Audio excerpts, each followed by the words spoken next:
ये हफ्ता क्यों इतना ख़ास है, क्योंकि इस हफ्ते में सबसे पहले तो 19 को ही राहु केतु की ट्रांजिट है, जिसके बारे में बहुत शिद्दत से, एटलीस्ट मुझे तो बहुत वेट था। और उसकी क्या वजह है, बिल्कुल आगे चल के इसका तस्करा करेंगे। दूसरी जिस प्लैनेट की ट्रांजिट है तो वो है जी मरकरी, जो कि टॉरस में चला जाएगा और ये जाएगा 23 को।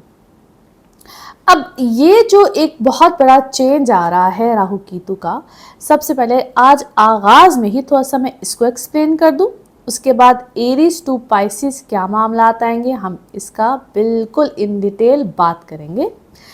यानी कि हफ्ता आपके लिए क्या मामला ला रहा है। अच्छा जी, सबसे पहले तो राहु और केतु क्या होता है, ये इसको हम नॉर्थ नोड और साउथ नोड इंग्लिश में कहते हैं, राहु केतु भी इसका नाम है। और इसको बेसिकली चांद की परछाइयाँ भी कहा जाता है, क्योंकि ये इसको हम बेसिकली प्लैनेट नहीं कह सकते, इनकी एग्जिस्टेंस इस तरह से नहीं होती है और ये एक परछाई टाइप ही होती है और इसके बगैर कोई भी ग्रह नहीं लगता है। क्योंकि अब आगे जाके जितने भी ग्रहण लगेंगे वो इक्वेरियस और लियो में लगेंगे, पाइसिस से निकल गया, वर्गो से निकल गए दोनों। और अब काफ़ी हद तक चेंज, जो मेजर चेंज जिनकी लाइफ में आएगा वो पाइसिस और वर्गो ही होंगे, क्योंकि जब कोई भी राहु और केतु जिधर से भी निकलता है उसको उनकी ज़िंदगी में एक रिलीफ आता है। दूसरी अहम बात, जब भी राहु और केतु चलते हैं तो ये बैकवर्ड चलते हैं, ये कभी भी फॉरवर्ड नहीं चलते हैं, बैकवर्ड चलते हैं। अब इनका अमल दखल किस तरह से होता है, आपने अक्सर सुना होगा, अक्सर ये क्योंकि वैदिक एस्ट्रोलॉजी में इनका बड़ा एक अहम किरदार होता है। और अक्सर आपने सुना होगा कि राहु ये कर देता है और केतु ये कर देता है। राहु नो डाउट, क्योंकि इसको हम सर और धर कहते हैं, यानी कि ऊपर वाला पोर्शन और नीचे वाला, यानी कि ये एक बड़ा इंसान की ज़िंदगी में ना गड़बड़े भी लेकर आता है। और अगर इसको हम कहते हैं, इसका अच्छा अगर यूज़ ना किया जाए या इसको अच्छे तरीके से समझा ना जाए तो ये बहुत नेगेटिव भी है। और अगर इसको बहुत पॉजिटिव तरीके से हम लेकर चलें इन प्लैनेट्स को, या ये जहाँ भी आपके जायचे में जिधर भी एग्जिस्ट करते हैं, तो इसको बहुत अच्छे तरीके से हम लेकर अपनी ज़िंदगी में चल भी सकते हैं। It depends. राहु ना बेसिकली ये आपसे हर वक्त कुछ ना कुछ मांगता है, उसको तो भूख होती है, हर वक्त हवस होती है, भूख होती है, तेज़ी होती है, इसमें अफरा तफरी होती है। Ketu on the other side it is very, यानी कि काम है और ये देना जानता है, हम्बल है। और समहाउ इसको हम स्पिरिचुअलिटी में भी कई दफ़ा इसको यूज़ करते हैं। स्पिरिचुअलिटी इन द सेंस, क्योंकि ये हम्बल है ना, तो ये आपको हमेशा देता है, ये कहता है मुझसे ले जाओ, इसको बदले में कुछ चाहिए नहीं होता। मैं इसकी बड़ी एक सिंप्लीफाई तरीके से आपको बेसिकली बयान करना चाहती हूँ, क्योंकि ये इसलिए बयान कर रही हूँ कि जब आपको मैं एरीज टू पाइसिस इसका थोड़ा सा बताऊंगी कि आप लोग की ज़िंदगी में भी कैसे अमल दखल करेगा, तो आप उस चीज़ को अंडरस्टैंड कर सके, इसलिए आगाज़ में थोड़ा सा इसको एक्सप्लेन कर रही हूँ, क्योंकि इसकी ट्रांजिट हमेशा बहुत अहमियत रखती है। 16 मंथ्स के लिए ये अब यहाँ पे ही रहेगा, यानी कि राहु एक्वेरियस में रहेगा और केतु जो है वो अब लियो में रहेगा।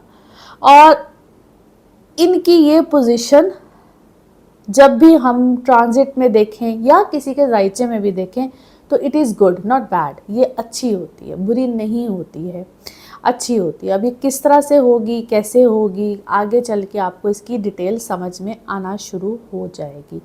आप लोगों की ज़िंदगी में बहुत से चैप्टर, क्योंकि जब पाइसिस की बात करते हैं ना, तो पाइसिस हम कहते हैं किसी चीज़ का भी एंड होता है, जिस तरह सैटर्न का भी एंड था, एंड है, इस वक्त चल रहा है, बहुत सी चीज़ों में हर आगे चेंजेस सैटर्न से भी रिलेटेड आएंगे। तो पाइसिस बेसिकली एंड होता है, जिसको हम अंत कहते हैं, अख्ताम कहते हैं।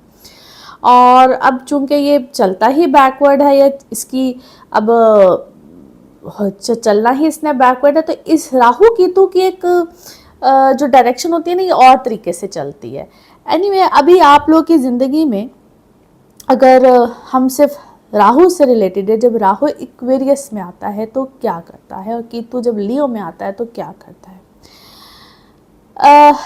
ऑलरेडी हम 2025 को अगर देखें तो 2025 एक ऐसा साल आया है जिस साल में बहुत से प्लैनेट्स के चेंजेस आए। इसलिए जब 2025 शुरू हुआ था तो मैंने कहा था, और आप सब ने ही ये सुना होगा, कि ये वाहिद ऐसा साल है जो कि बहुत सालों के बाद आया है, जिसमें सबसे पहले सैटर्न की ट्रांजिट 4 मेजर प्लैनेट्स की ट्रांजिट आई। सैटर्न की आई, जुपिटर की भी आई है, इसी महीने में आई है, और अब राहु केतु की आई है, जो कि बहुत रेयर होता है। बहुत रेयर ऐसा टाइम आता है, कोई कोई साल ऐसा आता है, जो कि इस दफ़ा तो बहुत ही सालों के बाद आया है कि इस तरह की ट्रांजिट आती है। So this year is very much important. आप इसको अगर यूँ समझ लीजिए कि ये वो साल है जो कि सबकी ज़िंदगियों में एक बड़ा शिफ्ट लेकर आ रहा है।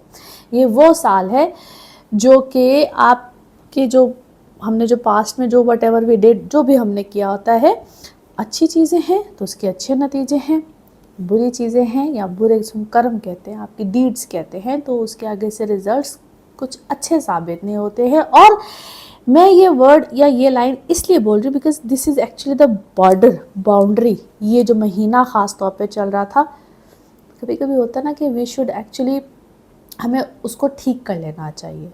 ये हीलिंग टाइम भी है बहुत से लोगों के लिए, अपने सिम्टों को दुरुस्त करने का टाइम भी है, तो ठीक कर लेना चाहिए। या उसका एहसास अगर हो रहा है तो उसको एक्सेप्ट कर लीजिए, एक्सेप्टेंस का भी टाइम है, एक्सेप्ट कर लीजिए। अगर आप यहाँ पे बहुत सी चीज़ों को एक्सेप्ट कर लेते हैं, ठीक कर लेते हैं, तो आगे चल के बहुत सी आपको डायरेक्शंस मिलना शुरू हो जाएंगी, और डायरेक्शंस यकीन कीजिए कि मिलती भी हैं। इट्स ऑल कि आप उसको किस तरह से लेते हैं, असर करते हैं अपनी ज़िंदगी में।